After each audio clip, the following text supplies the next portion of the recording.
everyone, it's Char from Char's Fashion Nation. Yes, I am wearing a Morgan Donner sewing party pin because I was requested to do something for a look to see if I could do it, and the only person I could think of that had the patterning for it was Morgan Donner of Morgan Donner Sewing Party. So this is what I've got, and if you want to see the rest of how I cut this and started pinning it together, then just keep on watching. And today I have on my Morgan Donner Sewing Party pin. Why? Because I've been asked to do a look that essentially is Queen Mary of Scots, and in order to pull off this look of Queen Mary of Scots, I have had to reference pictures via the internet, and then now it comes down to making, if not a stay garment, and the undergarment chemise that goes with that, but also having fabrics that I either need to just upcycle, and then I have this whole bolt of fabric. I mean, there's a lot of that. This I had got from Sam's Fabric, and this fabric I got from Fabric Mart. Again, collabing those two fabrics together, and then the kind of chemise for my Oracle Delphi, and I said I wanted to reuse this anyway for something else, and that's what I will be doing with this. So the first thing I really need to do is disassemble these pants and disassemble this.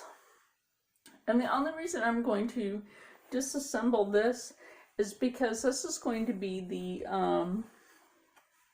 piece that I will literally make the neck ruffle out of, because I don't have any matching lace to go with this per se.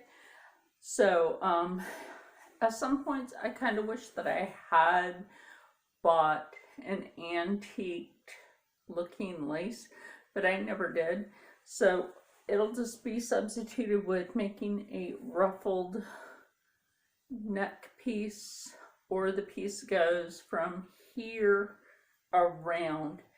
And but Queen Mary of Scots did not always wear that like super complicated ruffled piece around her neck. She did not always wear that, and a lot of people are unaware of this. But what will come in handy is upcycling this. So, and then having, like, look, when you can get a whole bolt of fabric for like $1, I mean, serious, basically, you're good. So I'm going to go ahead and disassemble this, disassemble that, maybe not right away, and get the fabric cut that I need. I cannot find the corsetry that I had cut out for myself, so I pretty much know my size for measurement, because I have that written down. That's always important. Or I can just re-measure myself, and that's important too. So let's get into that.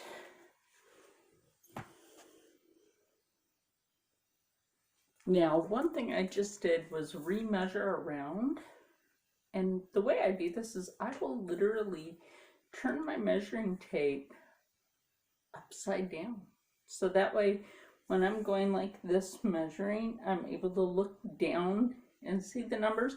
I don't know if that makes sense to a lot of you, But to me, if you're gonna do a garment and do it right, you're going to actually need to correctly measure your pieces. And how I'm going to actually do this is mark the placements before I cut this fabric, because this is going to have to be an underlayer of sorts for that fabric.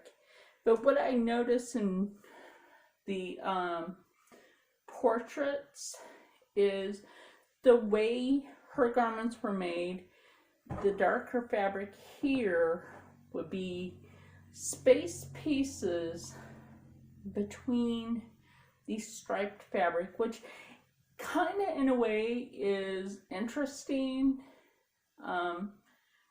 and also in an innovative way for today's times. You can literally just make the bodice piece and wear it with something else. I mean, seriously, we need to start thinking about this. If we're going to make a historical garment or a historical-like garment, start making it. And Morgan Donner has done this. So I have her pin on. And I will leave a link to her right here. That they actually have very interesting styles of how they wore their garments, how they were specifically made, which is important. And having the other half of this, I could probably do the puffy sleeve, but having this as the marking placements for on the corseted half or stays of the garment. And am I going to do the lacings on it? That's a darn good question. To do that, I'm about to grab my chair. To do that takes a lot of time. It really does. It's kind of worth it. But at the same time, right now I don't have anything to make a lacing out of unless I use extra fabric and just make that into thin lacings, which there's absolutely nothing wrong with doing that as well. So let me get this marked. I did bring out 2 things to mark this. So right here I have my white tailor's chalk. I don't know how well you can see that, but I have my white tailor's chalk, and I have my tailor chalk pencil. These come in friggin' handy. Let me show you. Because it's so washable. This is a washable one. Like, look at that. I really don't know if you can see that. My lighting.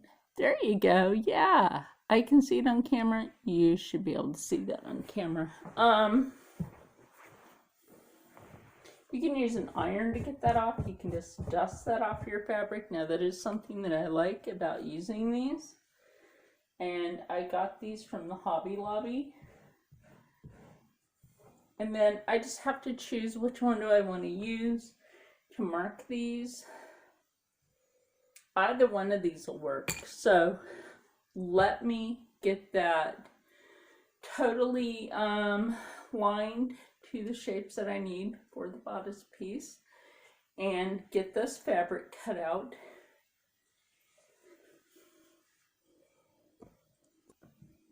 So far this is what I've got, just based on watching her video. This is something I'm going to use for like in between these.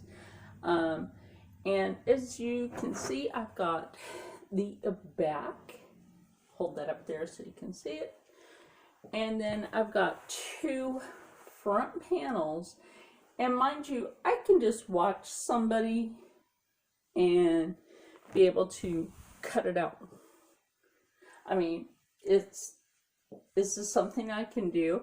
Now, one of these is actually wider than the other, in which I'm not mad at that because that gives you a little more allowance here. Now, what I did with these parts is, because they were previously hemmed, I went ahead and left it in there. Now, that's going to really, really come in handy with this. So, the second stages of this would be to cut out the pieces that will go here, and a stomacher piece, and maybe a little extra for the shoulder, because I'm a big shouldered gal, I will admit this. And this only measures out to, see, I'm telling you guys, there is a whole process to putting these costumes together. So that will only measure out to 46, so I can make that wider because of my bust. Boy, do I ever, because of my bust. Because of my bust, I actually need to make this, and my hips, basically my bust.